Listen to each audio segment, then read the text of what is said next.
আসসালামু আলাইকুম, আমন্ত্রণ জানাচ্ছি বাংলা কারেন্ট নিউজে। ঠাকুরগাঁও শহরের প্রকাশ্য সড়কে হঠাৎ ডিবি পুলিশের বড় অভিযান। মূল সড়ক এড়িয়ে কলেজ রোড দিয়ে শহরে ঢোকার চেষ্টা করছিলেন দুই ব্যক্তি। এমন তথ্য পেয়ে আগে থেকেই বিভিন্ন পয়েন্টে অবস্থান নেয় গোয়েন্দা পুলিশ। এরপর শুরু হয় ধাওয়া।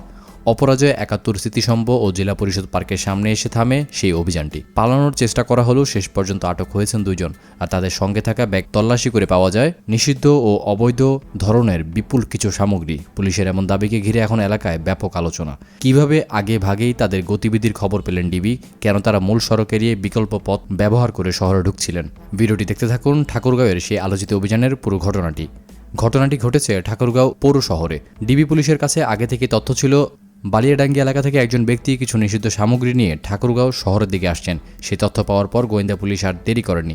তথ্য প্রযুক্তির সহায়তায় ওই ব্যক্তির গতিবিধি নজরে রাখা হয়। একই সঙ্গে শহরের গুরুত্বপূর্ণ কয়েকটি পয়েন্টে অবস্থান নেন ডিবি সদস্যরা। তবে শহরে ঢোকার সময় মূল সড়ক ব্যবহার না করে কলেজ রোড দিয়ে প্রবেশের চেষ্টা করা হয় বলে জানিয়েছে পুলিশ সংস্থা।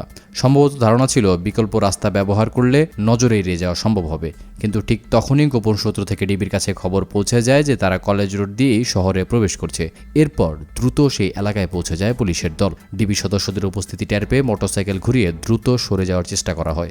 কিন্তু অপরাজয় ৭১ স্মৃতিসম্ভ ও জেলা পরিষদ পার্কের সামনে পরিস্থিতি নিয়ন্ত্রণের বাইরেই চলে যায়। পুলিশের ভাষ্য অনুযায়ী ধাওয়ায় এক পর্যায়ে দুই পক্ষের সদস্যরাই মোটরসাইকেল থেকে পড়ে যান।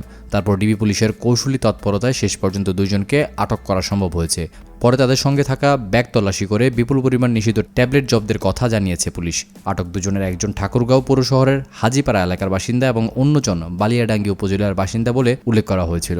ডিবি পুলিশের এক কর্মকর্তা জানিয়েছেন, অভিযানের আগে তারা নিশ্চিত হয়েছিলেন যে ওই ব্যক্তি নিষিদ্ধ সামগ্রী নিয়ে শহরে প্রবেশ করছেন। সে কারণেই বিভিন্ন জায়গায় নজরদারি ও চেকপোস্ট বসানো হয়েছিল। পুলিশ বলছে, আটক ব্যক্তিদের বিরুদ্ধে আইনগত প্রক্রিয়া চলমান রয়েছে। দ্রুত লাভের আশায় আইন বহির্ভূত কাজে জড়িয়ে পড়া কখনোই সমাধান নয়। এতে শুধু একজন নয়, পুরো পরিবারকে নানা ধরনের সমস্যার মুখে পড়তে হয়। আপনার এলাকায় এমন কোনো সন্দেহজনক ঘটনা চোখে পড়লে নিজে ঝুঁকি না নিয়ে আইনশৃঙ্খলা বাহিনীকে জানাবেন। এই ঘটনার বিষয়ে আপনার কি মতামত কমেন্টে জানাতে পারেন।